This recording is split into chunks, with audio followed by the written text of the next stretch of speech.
Our secret taste recipe is to cook with lemon care. Kutti's Healthy Samayal.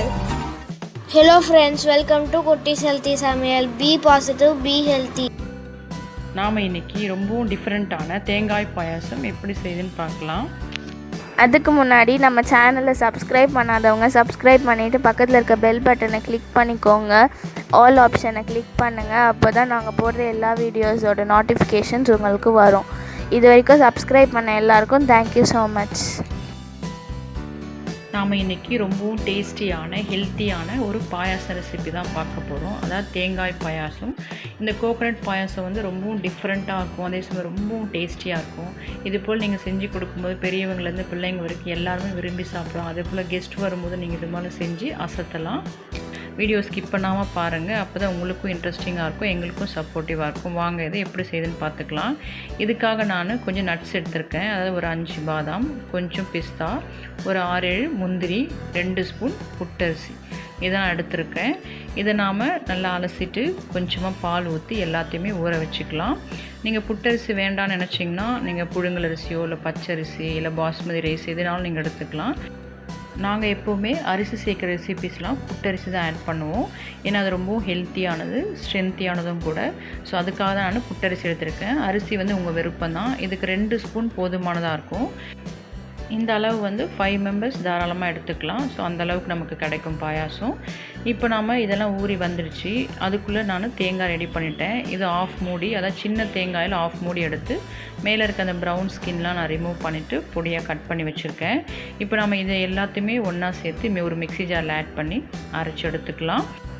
இதெல்லாம் mixie ஜாரில் add பண்ண பிறகு நாம் நல்ல நைஸாக அரைச்சி எடுத்துக்கலாம்.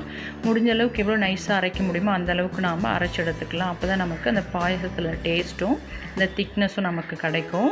இப்போ நான் எல்லாத்தையும் ஆட் பண்ணியாச்சு. கூட நம்ம ஊற வச்சுருக்க அந்த பாலையே ஆட் பண்ணிக்கலாம். ஆட் பண்ணி நம்ம அரைச்சி எடுத்துக்கலாம். அவ்வளோதான், நம்மளோட பேஸ்ட் ரெடி ஆகிடுச்சு. இவ்வளோ நைஸாக அரைக்கிறதுக்காக நான் 1/2 hour ஊற வச்சுருக்கேன். அப்படி உங்களுக்கு டைம் இல்லைனா அட்லீஸ்ட் நீங்கள் 10 minutes நீங்கள் அதை ஊற வச்சு அரைச்சி எடுத்துக்கோங்க. அப்போ நமக்கு நல்ல நைஸாக கிடைக்கும். அவ்வளோதான், நம்மளோட பாயசத்துக்கு தேவையான ஹெல்த்தி மிக்ஸ் ரெடி ஆகிடுச்சு. அடுத்ததாக நாம் கோகோனட் கேரமல் ரெடி பண்ணிக்கலாம். இதுக்காக நான் ஒரு 1.5 ஸ்பூன் பட்டர் ஆட் பண்ணிக்கிறேன். பட்டர் நமக்கு மெல்ட் ஆகும்போது அதோட ஆஃப் மூடி தேங்காய் நான் பொடியாக கட் பண்ணி மிக்ஸில் அரைச்சி எடுத்து வச்சுருக்கேன். அதையும் பட்டரோடு ஆட் பண்ணி நல்லா ரோஸ்ட் பண்ணிக்கலாம். நீங்கள் துருவி கூட இதோட ஆட் பண்ணிக்கலாம். நான் டோட்டலாக இதுக்கு யூஸ் பண்ண தேங்காய் ஒரு சின்ன சைஸ் தேங்காய் தான். ஆஃப் மூடி நாம் நட்ஸோடு சேர்த்து பேஸ்ட்டாக அரைச்சி எடுத்து வச்சுருக்கோம். ஆஃப் மூடி இது போல் துருவி பட்டரோடு சேர்த்து ரோஸ்ட் பண்ணிக்கலாம். இப்போ இதோட 2 ஸ்பூன் சுகரும் ஆட் பண்ணி நல்லா நம்ம ரோஸ்ட் பண்ணிக்கலாம். சுகர் ஆட் பண்ணி அப்படி நம்ம ரோஸ்ட் பண்ணும்போது அது கேரமெல்லாம் நமக்கு கிடைக்கும். இது ரொம்பவும் டேஸ்டியாக இருக்கும், ரொம்ப கிறிஸ்பியாக இருக்கும். இது பாயசத்தில் நம்ம மிக்ஸ் பண்ணி சாப்பிடும்போது ரொம்ப டேஸ்டியாக இருக்கும். ஸோ இதுதான் இதோட ஹைலைட்டு. அடுத்தது நம்மளோட கோகோனட் கேரமலும் ரெடி ஆகிடுச்சு. அவ்வளோதான், போதும் நமக்கு. இது நல்லா கிறிஸ்பியாக கிடச்சிடுச்சு. இப்போ நம்ம இதை ஸ்டவ் ஆஃப் பண்ணி ஒரு பவுலில் ட்ரான்ஸ்ஃபர் பண்ணிக்கலாம். நெக்ஸ்ட் நாம் நட்ஸ் எல்லாம் வறுத்து எடுத்துக்கலாம். அதுக்காக ஒரு பேன் வச்சு அதில் 1 ஸ்பூன் நெய் ஆட் பண்ணிக்கிறேன். நெய் நமக்கு நல்லா மெல்ட் ஆகி வந்த பிறகு தேவையான அளவுக்கு நட்ஸ் எடுத்துக்கலாம். நான் இன்றைக்கி கொஞ்சமாக கேஷ்யூவும் கொஞ்சமாக பிஸ்தாவும் தான் எடுத்திருக்கேன். உங்களுக்கு என்ன விருப்பமோ அந்த நட்ஸ்லாம் நீங்கள் ஆட் பண்ணி நெய்யில் நல்லா ரோஸ்ட் பண்ணி எடுத்துக்கலாம். இதெல்லாம் கிறிஸ்பியாக வர அளவுக்கு தீஞ்சு போகாமல் நம்ம ரோஸ்ட் பண்ணி எடுத்துக்கலாம் லோ ஃப்ளேமில் வச்சு. அவ்வளோதான், நம்ம நட்ஸையும் ஒரு பவுலில் ட்ரான்ஸ்ஃபர் பண்ணிக்கலாம். இப்போ நட்ஸும் கேரமலும், அதாவது கோகோனட் கேரமல் நமக்கு ரெடியாக இருக்குது. அடுத்ததாக நாம் ரோஸ்ட் பண்ணி எடுத்து வச்சுருக்கிற நட்ஸ் எல்லாம் மிக்ஸி ஜாரில் ஆட் பண்ணி கொஞ்சமாக நான் குறன்னு பொடிச்சு எடுத்துக்கிறேன். அதாவது ஒரே ஒரு சுற்றி எடுக்கிறேன். இது போல் நம்ம ஆட் பண்ணி சாப்பிடும்போது ரொம்ப டேஸ்டியாக இருக்கும். இது போல் நட்ஸு முழுசாக சாப்பிட விரும்பாத பிள்ளைங்க கூட நல்லா சாப்பிடுவாங்க. அப்படி உங்களுக்கு விருப்பம் இல்லை, நீங்கள் முழுசாகவே ஆட் பண்ணிக்கலாம். அவ்வளோதான், இதுவும் நமக்கு ரெடி ஆகிடுச்சு. இப்போ நாம் சுகர் பவுட்ரு பண்ணிக்கலாம். நான் ப்ரௌன் சுகர் தான் 1/3 கப்ஸ் எடுத்திருக்கேன். அதாவது 1/2 கப்புக்கு கொஞ்சம் குறைவாக. அதோட 3 ஏலக்காய் சேர்த்து நான் பவுட்ரு பண்ணிக்கிறேன். உங்கள்கிட்ட ஏலக்காய் பவுட்ரு இருந்ததுன்னா நீங்கள் சுகரை அப்படியே டைரெக்டாக ஆட் பண்ணிக்கலாம். என்கிட்ட இல்லை, அதனால் இப்படி நான் பவுட்ரு பண்ணி ஆட் பண்ணுறேன். அப்படி இல்லை நீங்கள் ஒயிட் சுகரை ஆட் பண்ணிக்கலாம், இல்லை வெல்லம் காய்ச்சி வடிகட்டி இதோட ஆட் பண்ணிக்கலாம். உங்களோட விருப்பம் தான். அதே போல் சுகரோட அளவும் கூடவோ குறையோ உங்கள் டேஸ்ட்டுக்கு ஏற்றா போல் நீங்கள் ஆட் பண்ணிக்கோங்க. இப்போ எல்லாமே நமக்கு ரெடியாக இருக்குது. இப்போ நாம் பாயாசம் ரெடி பண்ணிக்கலாம். இதுக்காக ஒரு பேன் வச்சு 2 ஸ்பூன் நெய் ஆட் பண்ணிக்கிறேன். நெய் கொஞ்சமாக மெல்ட் ஆன உடனே திக்காக காய்ச்சின பாலை அதோடு ஆட் பண்ணிக்கிறேன். நான் 3/4 லிட்டர் பால் நல்லா திக்காக காய்ச்சி இறக்கி வச்சுருக்கேன். அதோட ஆட் பண்ணிக்கிட்டேன். ஏன்னா டேரெக்டாக நம்ம அரைச்சி எடுத்து வச்சுக்க அந்த பேஸ்ட் ஆட் பண்ணோம்னா அப்படியே அடி பிடிச்சிரும். அதுக்காக முதல்ல பால் ஆட் பண்ணிட்டு அதோடு நாம் அரைச்சி எடுத்து வச்சுருக்க நட்ஸ் பேஸ்ட்டு ஆட் பண்ணிக்கலாம். அதாவது நட்ஸு, கோகோனட், அரிசி எல்லாமே சேர்த்து அரைச்சி வச்சுருக்கோம். அதை ஆட் பண்ணி நல்லா நம்ம மிக்ஸ் பண்ணி விட்டுக்கலாம். இந்த பேஸ்ட் நல்லா பாலோடு மிக்ஸ் ஆகி வரும்படிக்கு நல்லா மிக்ஸ் பண்ணி விட்ட பிறகு இந்த ஸ்டேஜில் சுகர் ஆட் பண்ணிக்கோங்க.